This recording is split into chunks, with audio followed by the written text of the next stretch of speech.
이제 열이 뭐야? 라고 하는 열에 대해서 배우는 거거든요.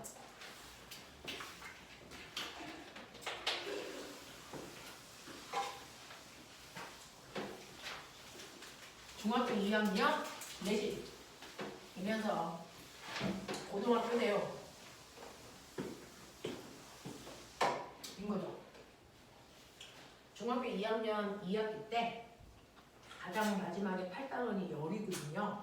그래서 중학교 2학년 내용을 배우고 오셨으니 이 파트는 여러분이 좀 기억나는 것들이 있죠. 자, 요즘에 과거 언니 오빠들이 출석 면담을 갔다 와요. 거기서 이제 물어보는 문제 중에 뭐가 있냐면 열과 온도에 대해서 비교해라. 비교해서 설명해라. 열은 뭐니? 온도는 뭐니? 이거 하래요. 그래서 자, 그 중에서 여러분들이 알고 있는 열이라고 우리가 표현하는 건 사실은 정확하게 열은 아니거든요. 그래서 근데 우리가 일반적으로 열은 그러면 뭡니까? 어떤 물체가 차고 또 시작했다 저거. 가만있어 봐. 모기야 모기. 너 진짜 그 펄럭이라고 지금 할 때 하지 말래? 어딨어? 어딨어? 그럼 이따 모기 오면 딱 잡아. 밀리지 말고. 자, 우리는 일반적으로 물질을 이렇게 만지면 얼마나 차, 얼마나 뜨거워 라고 하는 게 열이라고 착각하는데요. 여러분들이 알고 있는 물질의 차갑고 뜨거운 정도는 온도예요. 그래서 물질 사람들이 이렇게 만졌을 때 칠판을 아 차가워 라고 하는 사람도 있고 아 시원해 라고 표현하는 사람도 있단 말이야. 그래서 물질의 차고 뜨거운 정도를 표현하고 싶은데 사람들이 주관적으로 표현하는 단어만으로는 누가 얼마나 차고 누가 얼마나 뜨거운지를 정확하게 이해할 수가 없어. 그래서 그 물질이 가지고 있는 물질의 차고 뜨거운 뭐 정도 이거를 나는 됐어? 네, 이 정도를 사람들이 정확하게 비교할 수 있게끔 물질의 차고 뜨거운 정도를 뭘로 표현한다고? 숫자로 표현한다고. 그래서 이걸 숫자로 표현한 걸 우리는 온도라고 해. 라고 얘기하는 거야. 물질의 차고 뜨거운 정도를 숫자로 표현한 걸 온도라고 할 건데 그러면 우리 지구상에서 표현하는 온도 체계에 몇 개 있어? 3개. 뭐 좀 봐줘. 지구상에서 사용하는 온도 체계는 3가지가 있는데 그 중에서 섭씨 온도라는 체계가 있고 화씨 온도라는 체계가 있고 그리고 절대 온도라는 체계가 있단 말이야. 그 중에서 저 펄럭임 저거 태극기도 아닌 년이 맨날 펄럭이야 저.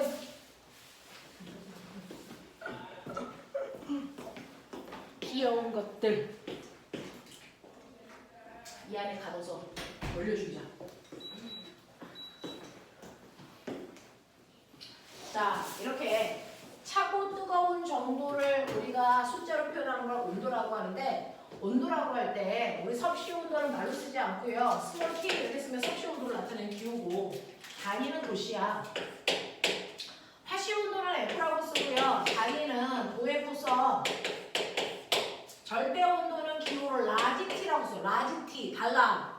그래서 그리고 얘 단위는 과학자는 켈빈이야. 이렇게 쓴단 말이야. 됐죠? 자, 그러면 이 온도는요. 처음부터 지구상에 있었어? 그렇지 않죠. 어떤 과학자들이 만들어 놓은 걸 우리가 쓰는 건데 만들 때 그냥 만들지 않고 뭔가 기준을 잡아서 온도를 만들어냈겠죠. 그 중에서 섭씨 온도와 화씨 온도를 만드는 기준은 바로 뭐였냐면 물의 상태 변화가 일어나는 온도를 기준으로 한 거야. 물이야 물. 물의 상태 변화를 기준으로 한 온도. 됐어? 그중 물이 끓기 시작해 라고 하는 그 끓는 점도 있고요. 물이 얼기 시작해 라고 하는 어는 점도 있었겠지. 그 중에서 끓기 시작하는 끓는 점이라고 하는 거 있잖아. 그 끓는 점을 섭씨 온도를 만든 사람은 100이라는 숫자의 뜨거운 정도로 표현하게 돼. 얼기 시작하는 온도는 0이라는 숫자로 표현해. 이 사이에 차갑고 뜨거운 정도를 100등분해서 그 중에서 하나가 1도씨라고 하는 섭씨 온도의 간격으로 만들겠대. 이렇게 한 거야. 되겠지? 근데 화씨 온도는 물이 얼기 시작하는 그 차가운 정도를 0이 아니고 32도에 하겠대. 그 다음에 끓기 시작하는 순간을 212도에 하겠대. 그래서 이 사이에 차고 뜨거운 간격은 똑같겠지만 그 차이를 나는 180등분으로 나눠서 표현할 거야 라고 해서 그 한 등분 차이를 1도 F의 온도 차이로 놓은 거야. 그러니 섭씨 온도의 1도와 화씨 온도의 1도의 온도 차이가 같지 않아. 얘가 훨씬 더 조밀해. 이런 얘기야. 됐지? 자, 그래서 이렇게 온도 체계를 만들어서 우린 그중에서 섭씨를 쓸 건데 문제는 뭐냐면 이렇게 열을 가하게 되면 모든 물질은 그 안에 있는 입자의 운동이 활발해져서 열받으면 부피가 팽창하잖아. 됐죠? 그래서 섭씨 온도를 기준으로 얘기를 하면 섭씨 온도 0도씨가 있고요. 10도씨가 있고요. 뭐 이렇게 갈 거 아니야? 섭씨 온도를 기준으로 했을 때 0도일 때 기체는 부피가 있다 없다? 있다. 그래서 0도일 때도 밖에 나가 숨 쉰다. 그쵸? 네. 그래서 밖의 온도가 0도일 때도 됐어. 부피가 있어요. 라고 얘기하시는 거죠. 여보세요? 속주.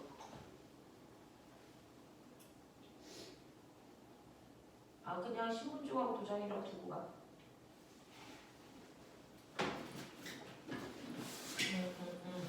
두고 가죠. 자, 그래서 맨 처음에 0도일 때도 부피가 있어. 그게 10이던 20이던 우리가 숨쉬잖아. 그래서 0도일 때보다 온도를 높이면 높일수록 기체의 부피는 일정하게 증가해. 라는 얘기를 샤를 아저씨가 해줬어. 샤를 법칙이야. 그치? 그럼 거꾸로 생각해볼래? 자, 뜨거워지면 뜨거워질수록 부피가 증가한다는 얘기는 거꾸로 차가워지면 부피가 뭐 한다는 얘기냐? 줄어든다는 얘기야. 그럼 줄여봐. 줄이다 보면 어느 순간에 너네가 원하는 대로 기체의 부피가 0인 순간의 온도도 있어. 거기까지 우리가 온도를 낮출 수 있냐 없냐는 별개 문제고 실제로 계산을 해보면 0이 되는 순간에 섭씨 온도를 찾을 수가 있어. 몇 도? 마이너스 273도인 거죠. 그래서 여기까지 온도를 낮추면 기체의 모든 부피가 0이 돼. 왜? 기체가 다 액체로 바뀔 거니까. 됐습니까? 이런 거야. 그래서 기체의 부피를 0을 만드는 순간의 온도를 우리는 영하 273도로 잡는데 만약에 이 순간의 온도를 기준적으로 한다면 기준적으로 해서 여기를 0이라고 잡으면 기체들의 온도와 정확하게 정비례하는 온도를 찾을 수가 있어. 그래서 얘기할 수가 있잖아. 그래서 우리는 기체의 부피가 0이 되는 순간을 0으로 하는 그래서 새로운 온도체계가 필요한 거지. 새로운 온도체계가 필요한 거지. 그래서 그 새로운 온도체계를 만들어 놓은 게 바로 뭐야? 절대 온도야. 그래서 네. 그러면 선생님이 기체의 부피가 증가한다는 얘기는 뭐예요? 기체의 운동이 활발해져서 부피가 생긴다는 거잖아요.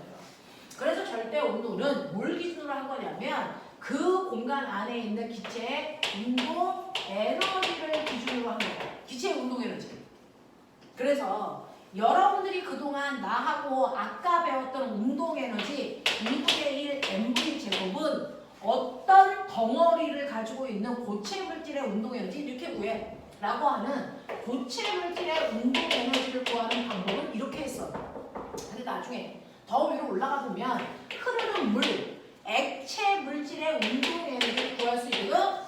그거를 우리가 어떻게 구하냐면 2분의 1 로 v 제곱이라는 밀도 곱하기 속력 제곱으로 구해. 액체의 운동 에너지는 이렇게 구해. 됐어?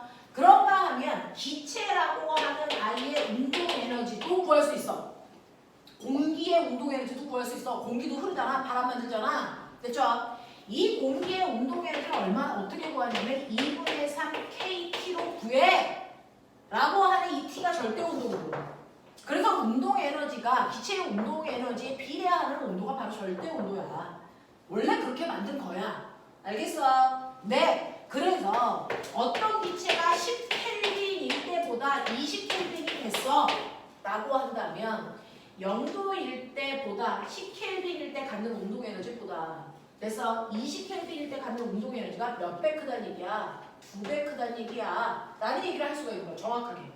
그래서 절대 온도가 몇 배 커졌느냐에 따라 운동 에너지가 정확하게 몇 배 커졌는지를 표현할 수 있는 거야.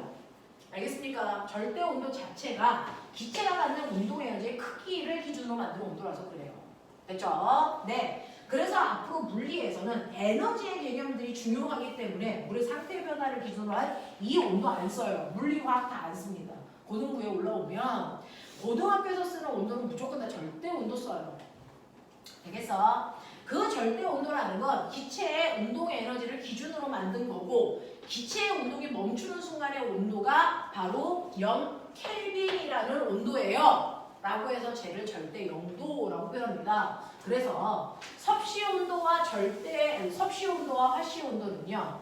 0보다 더 차가운 마이너스 온도라는 영하 온도가 있어요. 그렇죠? 근데 절대 온도는 영하 온도로 씁니다. 가장 낮은 온도가 0켈빈입니다. 알겠어? 이렇게 돼요.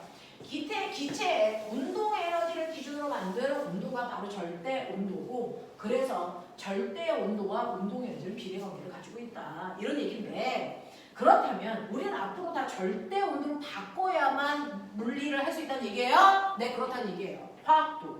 됐죠? 절대 온도로 다 바꾸셔야 되는데 어떻게 하면 절대 온도로 바꿀 수가 있는데요? 우리가 쓰는 건 섭씨 온도잖아요. 라고 하는 거죠. 절대 온도로 바꾸는 방법은 섭씨 온도에다가 얼마 넣었는데 274를 넣으면 절대 온도가 돼요. 어렵지 않잖아요. 그쵸? 섭씨 온도에다가 273을 넣으면 절대 온도가 되는데 됐죠? 그렇다면 물이 얼기 시작하는 온도를 섭씨 온도에서 0이라고 하니까 절대 온도는 이 순간의 온도가 273켈빈의 크기겠죠. 물이 끓기 시작하는 온도를 섭씨 온도에서 100이라고 표현하니까 절대 온도는 373켈빈이겠죠. 맞습니까? 그렇다면은 물이 얼기 시작해서 끓기 시작할 때까지가 몇 도 차이니? 얼마? 100켈빈 차이잖아. 그래서 이것도 100등분한 거네. 그랬을 때 한 칸의 간격이 1켈빈이네. 이런 얘기잖아요. 그러니까 섭씨 온도에서 1도의 온도 차이와 절대 온도에서 1켈빈의 온도 차이의 간격은 같다. 이거 같아. 그러니까 섭씨 온도에서 10도 올라가서 절대 온도도 10켈빈 올라가. 그런 뜻이야. 알겠습니까? 이렇게 된다라고 표현하는 거. 그래서 앞으로는 섭씨 온도를 절대 온도로 마음대로 전환시킬 수 있어야 돼. 라고 하는 겁니다. 됐죠? 그래서 우리는 이렇게 물체의 차고 뜨거운 정도, 그 정도를 숫자로 표현하고 온도고 지구상에서는 이렇게 온도를 3가지 체계로 표현해. 그 중에서 과학에서는 절대 온도로 앞으로 쓸 거야 라고 하는 거. 섭씨 온도를 절대 온도로 어떻게 전환시키는지 이런 것을 이제 배웠단 말이야. 그러면 이렇게 해서 내가 온도라고 하는 걸 쟀어. 물체의 차고 뜨거운 정도를 쟀단 말이야. 그랬더니 지구상에 있는 물체의 온도를 측정하니까 어떤 일이 발생을 하냐면 여기에는요 80도의 뜨거운 물이 있어. 근데 그 옆에는 20도의 차가운 물이 있어. 온도를 재보니까 달라. 이렇게 온도가 다른 두 개의 물질을 접촉시키면 어떤 일이 발생하니? 온도가 똑같으시. 네, 온도가 똑같아질 때까지 열이 이동하는 거죠. 열이 이동합니다. 어디에서 어디로 이동합니까? 그렇죠. 열은요. 항상 고온의 물질에서 저온의 물질 쪽으로만 열이 가죠. 열이 거꾸로 갈 수 있니 없니? 이거 절대 불가능해. 알겠습니까? 그래서 이렇게 온도가 다른 물질을 접촉하면 뭐가 일어난다? 열의 이동이 일어난다. 이 얘기야. 열이 움직여. 그러면 열이 움직이는데 열은 무조건 일방통행이야. 일방통행이야. 항상 고온의 물체에서 열은 저온의 물체 쪽으로만 이동을 해요. 다른 방법은 없어요. 그래서 열이 이동할 때까지 온도의 변화를 보면 맨 처음에 80도의 뜨거운 물체가 차가운 물체 쪽으로 열을 주니까 온도가 낮아집니다. 또 차가운 물체는 일방적으로 열을 받으니까 온도가 올라가겠죠. 그러다 보면 두 물체의 온도가 뭐해집니까? 같아집니다. 알겠어? 그래서 열은 계속 이동하는 게 아니고요. 이동하다 멈춥니다. 언제까지 이동해요? 두 개의 온도가 같아지는 순간까지 이동해요. 이 얘기죠. 자, 두 개의 온도가 같아진 상태를 멋진 말 얘기해. 열평형. 그래서 열평형 상태가 될 때까지만 열은 일방적으로 이동한다. 그러다가 열평형 되면 열 이동 없다야. 알겠습니까? 그래서 열은 열평형이 되는 그 순간까지 고온의 물질에서 저온의 물질 쪽으로 이동한다? 거꾸로는 못 간다. 되겠니? 자, 그럼 이때 고온의 물질에서 저온의 물질 쪽으로 열이 이동해서 얼마 이동했어? 이동한 열이야. 어떻게 보여? 그걸 뭐라 그래?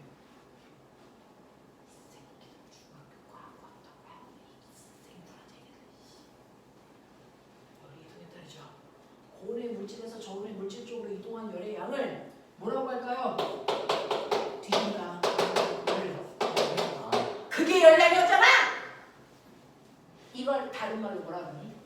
이걸 다른 말로 열. 너네가 얘기하는 말이야. 그걸 원래 이름이 뭐야? 열에너지. 여러분들이 열이라고 하는 건 열에너지를 줄여서 하는 말이고요. 그걸 중학교 때는 열량이라고 배우는 거야. 알겠어? 이 얘기거든요. 그래서 고온의 물질에서 저온의 물질 쪽으로 이동한 열의 양이 열량이고요. 그 열량, 와 짜장면 먹었는데 짜장면 하루 열량이 얼마인 줄 아세요? 늦어. 단위가 뭐야? 열량 단위? 칼로리. 또 킬로칼로리. 그래서 다이, 너 자꾸 뭐 날아다니는 새끼한테 관심 가질래? 저이씨. 자, 그래서 이동한 열의 양을 우리는 열량이라고 하더라. 그 열량 Q라고 쓰는데 얘 단위는 킬로칼로리 또는 칼로리인 거예요. 됐죠? 자, 이러한 열량 어떻게 구하라고 배웠어? Q는 시암타. 못 외우면 병신. 시암타. 못 외우면 병신. 알겠어? 시암타. 되겠니? 또는 시멘트. 오빠도 이렇게 외워. 알겠죠? 시암타. 이렇게 되는 거죠. 그래서 열량은요, 여러분들이 알고 있는 것처럼 물질의 C가 뭐야? 기열 곱하기 M이 뭐야? 질량 곱하기 델타 T가 뭐야? 온도 변화량. 이거 어떤 만큼이 이동한 열의 양, 열에너지야. 그러니까 우리가 알고 있는 열은요, 물체가 얼마나 차가워, 얼마나 뜨거워? 그거 아니야. 그건 온도야. 그럼 열은 뭐야? 고온의 물질에서 저온의 물질 쪽으로 이동한 에너지. 이게 열이야. 고온의 물질에서 저온의 물질 쪽으로 이동한 에너지를 우리가 열에너지라고 한다. 알겠습니까? 이렇게 설명하는 게 맞아. 그게 열량이라는 거였어. 그 열량을 이렇게 구하는데 꼬맹아 생각해 볼래? 선생님, 뜨거운 물체가 열을요 20도 떼요. 그럼 차가운 물체는 열을 얼마 받을게요? 20 받아야죠. 준 새끼가 20 줬는데 받은 새끼가 30 받았어. 이거는 이상한 일이죠. 됐죠? 그러니 이렇게 열을 주고 받을 때 여러분들이 아셔야 되는 거 고온의 자 물체가 잃은 열량과 저온의 물체가 얻은 열량은 뭐하다? 같다. 이게 공식이야. 고온의 물체가 잃은 열량과 저온의 물체가 얻은 열량은 같으니까 고온의 물체의 시암탑과 저온의 물체의 시암탑은 같다라고 보면 되거든요. 그 중에서 물의 비율이 얼마나 했어? 1. 차갑던 뜨겁던 물의 비율은 1이고요. 고온의 물체가 100g이고 저온의 물체가 200g 있다고 치자. 그래서 열평형이 되는 온도를 구하고 싶어요. 자, 그랬을 때 고온의 물체는 100g이래. 온도 변화는 높은 온도에서 낮은 온도 빼면 되니까 80 빼기 T래. 이만큼 뜨거운 물이 차가운 물한테 열을 줬대. 그럼 차가운 물이 받은 열도 똑같아야죠. 똑같이 물이니까 비열은 1이고요. 질량은 200이고요. 온도 변화는 무조건 높은 온도에서 낮은 온도 빼는 거니까 이때는 T 빼기 20이고요. 이렇게 가요. 되겠어? 이런 식으로 해서 계산을 해보면 100에 0 띄고 갈게요. 80 마이너스 T는